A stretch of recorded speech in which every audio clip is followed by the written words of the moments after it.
Hello everyone. Let's review the ban list updates that will come into effect in November for the 3-card blind main event tournament.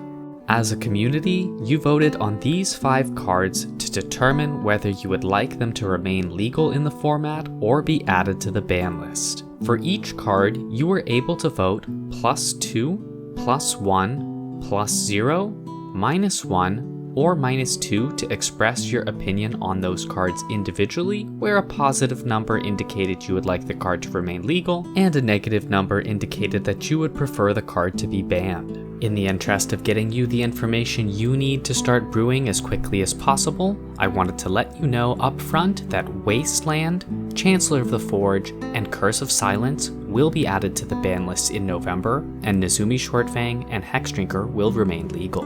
Let's begin by discussing the cards that weren't banned, beginning with Nezumi Shortfang. With an average opinion of 0.41, the community generally felt that this card deserved to remain legal at least for now. It did perform well this month, but not in a way that set it apart from other top-performing strategies. We will closely watch this card moving forwards, but for the time being, it seems to be in line with what is appropriate for the meta. Our other card that remained legal was Hexdrinker, which remained legal by the skin of its teeth, with an average opinion of just 0.05.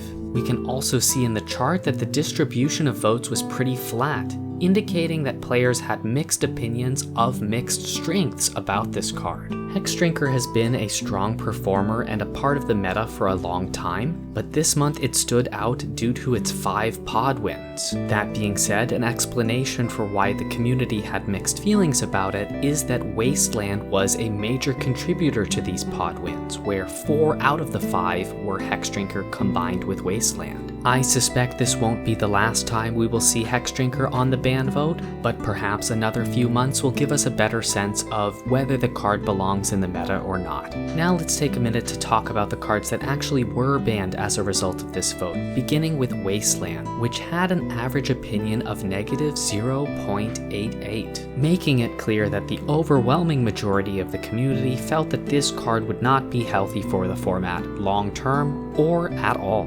Between it being the most popular card in October, as well as it claiming several pod wins, it's very easy to see how players would not want this card to stick around, especially when it also prohibits players from feeling like they can safely play non-basic lands. Next we have Chancellor of the Forge, which has an unusual chart with a peak at the +2 and a peak at the -2 points on it. I suspect that this is largely because members of the community may have been in disagreement about whether this card deserved to be on the list versus one of the cards that it enables, like Foil. As a quick side point, I think it's important for me to mention here that the deck that uses Foil relies on Chancellor of the Forge to function. Foil requires that you discard an island and another card to pay for its alternate casting cost. Chancellor of the Forge is unique in that it is the only card that allows you to have a proactive threat while still holding up Foil for defense. Setting Foil aside for a minute, it's worth remembering that Foil is only one of the drivers for why we're voting on Chancellor of the Forge. After all, 2 of the winning decks this month leverage Chancellor of the Forge's unique ability to be pitched to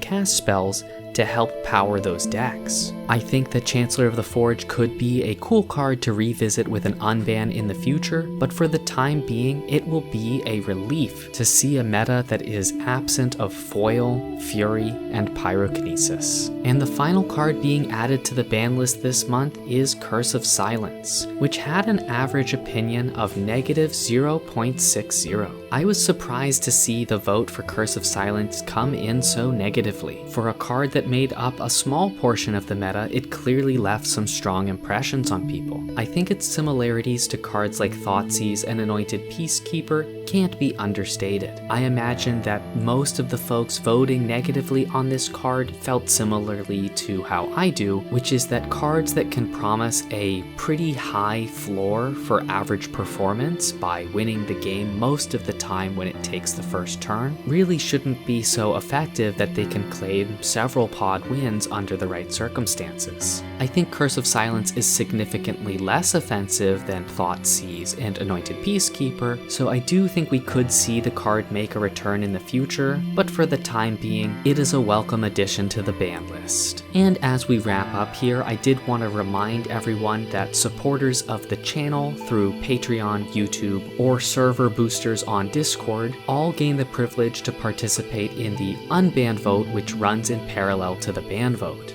This month, the Unbanned Vote resulted in no new cards being unbanned, so we're looking at a pretty interesting meta for November where some of the most powerful cards for October will be able to compete without Wasteland being a major factor. And with that, I'd like to wish you all happy brewing, and I'm looking forward to seeing what you come up with for November.